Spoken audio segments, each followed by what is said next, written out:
গাজীপুরে আগুনে পুড়ে ছাই 12টি কক্ষ। আমরা এই মুহূর্তে দাঁড়িয়ে রয়েছি গাজীপুরের শ্রীপুর উপজেলার টেপিরবাড়ি এলাকায়। এখানে ঈদুল আজহার বাকি আর অল্প কয়েকদিন, এরই মধ্যে 12টি কক্ষ যে একদম পুড়ে একদম কিন্তু ধ্বংসস্তূপ হয়ে গেছে। আমরা একটু দেখানোর চেষ্টা করছি যে কিন্তু গতকাল ইফতারির আগ মুহূর্তে শর্ট সার্কিটের মাধ্যমে কিন্তু স্থানীয় যে বিল্লাল হোসেন রয়েছে তার 12টি ভাড়া কক্ষে কিন্তু একটি আগুনের সূত্রপাত ঘটে। সে আগুনে কিন্তু তার 12টি কক্ষ একদম পুড়ে ছাই হয়ে যায়। ধ্বংসস্তূপ গুলো যে রয়েছে সেগুলো আপনাদেরকে একটু দেখানোর চেষ্টা করছি। এখানে 12টি কক্ষে যারা ছিল সবাই কিন্তু গার্মেন্টস এবং বিভিন্ন কারখানার শ্রমিক। তারা যেমনটি বলছেন যে তারা যে একবেলা খাবে সেই একবেলা খাবার সেই কিন্তু তাদের এই মজুতে নেই। তারা কিন্তু খুব বিপাকে পড়ে গেছে। সামনে ফিতরকে ঈদুল ফিতরকে সামনে রেখেই কিন্তু এই আগুনের ধ্বংস যে স্তূপ সেটি কিন্তু যে তাদের জীবনে একটি মারাত্মক আঘাত এনেছে। আমরা দেখানোর চেষ্টা করছি যে কিভাবে এই আসবাবপত্রগুলো কিন্তু একদম পুড়ে ছাই হয়ে গেছে। এখানে রয়েছে যে বিভিন্ন তাদের ঘরের বিভিন্ন আসবাবপত্র, মালামাল, ফ্রিজ সহ সব আসবাবপত্রই কিন্তু একদম পুড়ে ছাই হয়ে যায়। আমরা আরেকটি কক্ষ দেখানোর চেষ্টা করছি আপনাদের। এই আগুনের সূত্রপাতের কিন্তু বেশ কিছুক্ষণ পরে ফায়ার সার্ভিসের 2টি ইউনিট আসে।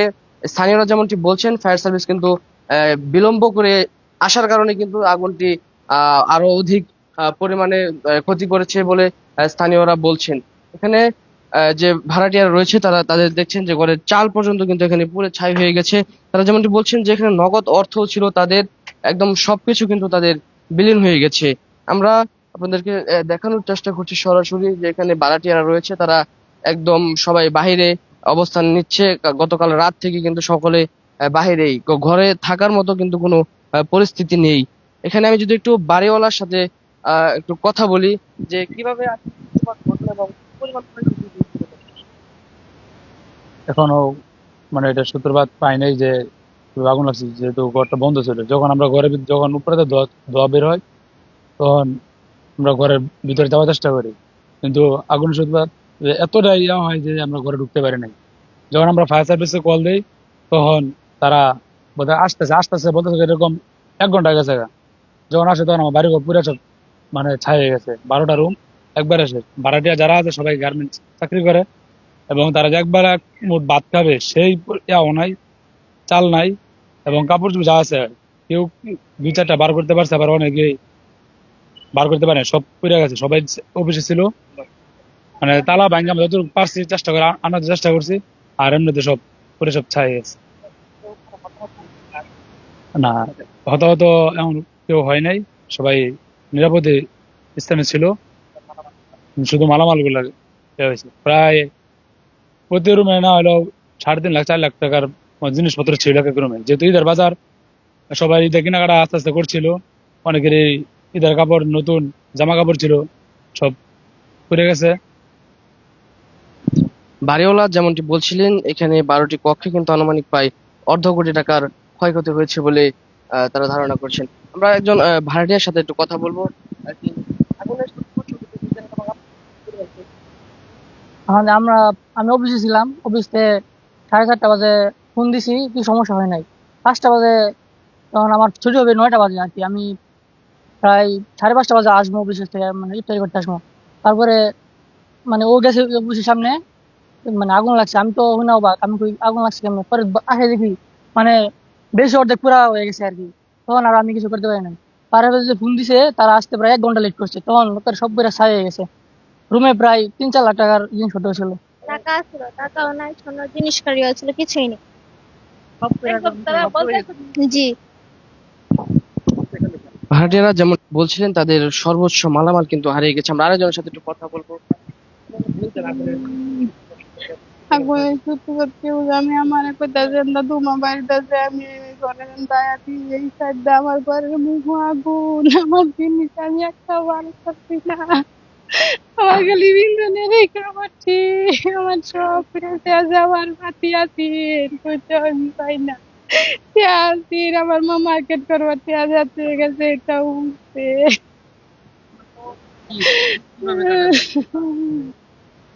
পানি সব ধ্বংস হয়ে গেছে। আমি এবার আমাদের আমার তো নাই কিচ্ছু, আমার ঘরে ওটা চালি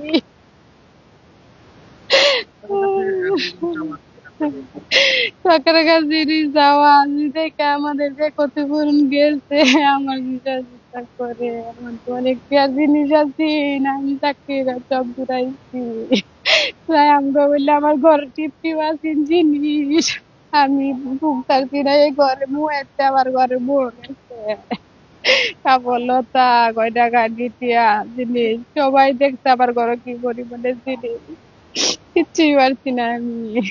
নেলা এরা বিবেচনা রোগ আমার এত জিনিস গার্মেন্টস কর্মীরা যেমনটি বলছিলেন তাদের কি ঘরে কিন্তু পর্যাপ্ত পরিমাণ জিনিসপত্র মজুদ ছিল, সেই প্রত্যেকটা জিনিসপত্র কিন্তু একদম ভয়াবহভাবে পুড়ে একদম ছাই হয়ে যায়। এই আগুনের ধ্বংসস্তূপ দেখলেই কিন্তু অনেকটা বোঝা যাচ্ছে যে আগুনের ভয়াল থাবা কিভাবে এখানে লেগেছিল এবং তা কিভাবে দীর্ঘক্ষণ জ্বলেছিল। আমরা আহ এলাকার আরেকজনের সাথে একটু কথা বলবো যে এরকম আগুনের বিষয়ে আপনারা কি চাচ্ছেন যে ভাড়াটিয়ারা কিভাবে ঈদ করবে? না, এখন ভাড়াটিয়াররা তো এখন নিরুপায়। আপনি যদি কেউ যদি স্বেচ্ছায় তাদেরকে হাফ কেজি চাউল দেয় এক সন্ধ্যা খাবার জন্য, এই চাউলটা যে পাক করবো তাদের এই ব্যবস্থাটা নাই। অর্থাৎ তাদের শুধু পরনে যে জামাটা ছিল এই জামাটাই আছে অবশিষ্ট, আর কোনো কিছু নাই। প্রত্যেকটা রুমে প্রত্যেকটা ভাড়াটিয়ার 4 লক্ষ 3.5 লক্ষ টাকার মালামাল ছিল, সব পুরো ছাই হয়ে গেছে। এখন আমার চাওয়া হচ্ছে সরকার এবং সমাজে বিত্তবান যারা আছে তারা যদি সামনে ঈদ এই ভাড়াটিয়ার বিদেশি লোক ভাড়া থাকে এদের প্রতি যদি একটু সাহায্যের হাত বাড়ায় দেয়, হ্যাঁ, তো তারা একটু সহজে ঈদটা অন্তত ঘরে খাই লওয়ার মতো একটু মাথা গোজানোর মতো একটু জায়গা হবে। তাই সমাজের বিত্তমান যারা আছে সরকার উচ্চপদস্থ কর্মকর্তা যারা আছে সকলের কাছে আমি ওরা তো আহ্বান জানাচ্ছি আজকের এই যা আগুনে পুড়ে যারা যেসব মালামাল ছাই হয়েছে তাদের পাশে দাঁড়ানোর জন্য সকলের কাছে আমি অনুরোধ জানাচ্ছি।